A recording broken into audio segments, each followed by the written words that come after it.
Passamos a palavra neste momento, filho de Palmas. Ele que é filho do primeiro prefeito eleito pelo voto direto do nosso povo. Neto do criador, do fundador de Palmas, criador do Tocantins e Crecanos, Gabriel Ferreira Campos.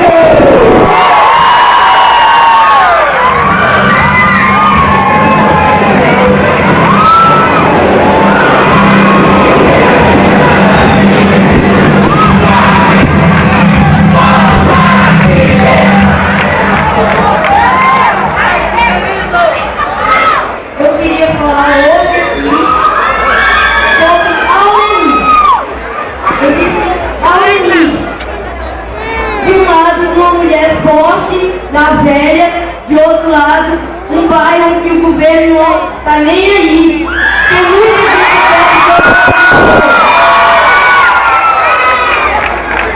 tenho certeza que no dia 3 de outubro, Siqueira Campos vai voltar para cuidar de vocês. Só queria falar isso mesmo, muito obrigado. Queria cumprimentar os deputados e a maioria deles vão se candidatar. E vão ser eleitos. A maioria não, todos. Valeu, meu Senhor! E minha avó queria dar um recado que amo muito esse bairro, que é o nome dela. Então só isso mesmo. Os nomes deles, Vicentinho. Valeu, meu Senhor! Como que é? Sentimento verdadeiro!